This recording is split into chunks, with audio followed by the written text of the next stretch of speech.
It doesn't really seem like this country offers any real solutions for anything. This country's only supposed solution to someone's problems is to send them to a doctor and put them on drugs. Gee, I guess they want all of us to be pill poppers. Medication may solve a problem to a certain degree, but those pills can only do so much, and for some, they only make the problem worse. Or don't help at all. I should know. I was on meds ever since the 3rd grade. Then when I got into my 20s, I realized, I don't know, maybe I'm not the problem. Maybe I'm just a misunderstood person who was born into a toxic family. Plus, the fact that I have a mother who never really understood me and to this day still doesn't. Sure, let's just put everyone who feels down or acts like a total whack job on drugs, so it'll at least look like they're normal again. I must say, the family unit in America has really taken a turn for the worst. Every business related to family, whether it be for kids or men buying things for their significant others, have really started to suffer.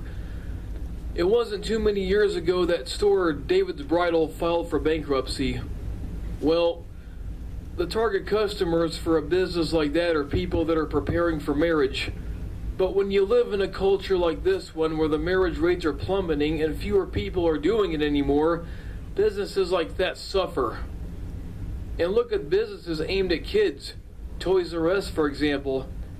That was one of my favorite toy stores as a kid. What little kid doesn't like Toys R Us? Anyway, they went under mainly because birth rates are dropping. Hey, if fewer people are having kids these days, these toy companies are going to have a hard time staying in business because there's fewer kids to make toys for. As far as it goes with kids in general, fewer men in this culture want them anymore. For a lot of us men, it's not that we don't like kids, it's just that we don't want to have them with a parasite who could eventually take off in the night and take the kids with her, and we would still have to pay for them. The sole purpose of child support is to pay for the well-being of any children you have.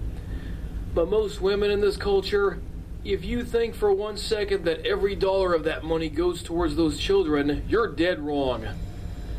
She could spend that money however she pleases and doesn't even have to provide any paper proof that she spent the money on that kid. And if she wants more money, all she has to do is go cry on the judge's shoulder and it's instantly granted. You think that judge really cares what she spends that money on? No! A family court's only care in the world is how much money they can squeeze out of you. 'Cause you were dumb enough to have kids with that parasite in the first place. Come on, gentlemen. You shouldn't be out there getting women pregnant that you have no intention of marrying. 'Cause once she pops out that kid, you're nothing more than a checkbook.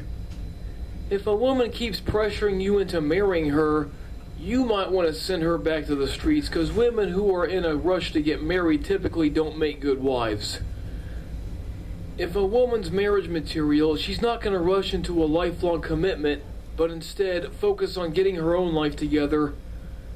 If you truly just want to hop in the sack with a woman that you have no intention of marrying and you don't want kids, hello, that's what vasectomies are for.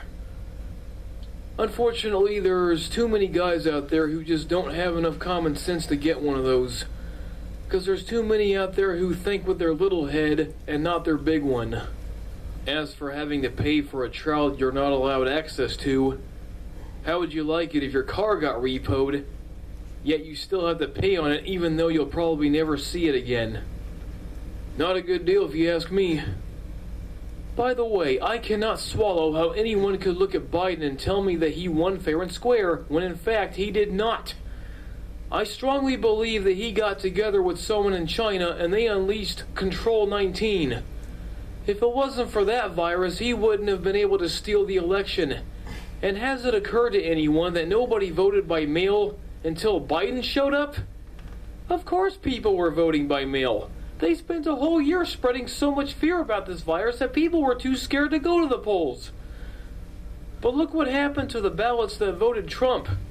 None of those made it to the voters' place because they all got thrown away. If the liberal demon rats can pull something like this so easily, it really makes me question if my vote really counts. Well, it obviously didn't count in the last election. Since we now have a sock puppet in the White House, it makes me reluctant to even bother voting, especially if they could pull a stunt like this again. I read somewhere that God allowed Biden to steal the election to wake this country up and to discipline the church. Well, as long as he's been in power, I haven't noticed either one of those things happening. People in America are complete assholes, and you can tell by the way they drive their cars, acting like they own the damn roads. Even churchgoers drive like dipshits.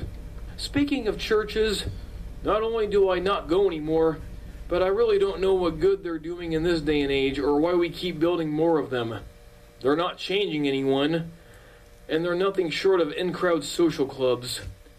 Churches are supposed to be places that are so awesome you don't want to leave and can't wait to go back. None of them are like that anymore. Well, that's pretty much all I have to say at the moment. Glad you guys tuned back into this channel, and I'm glad to be making videos again. You all take care.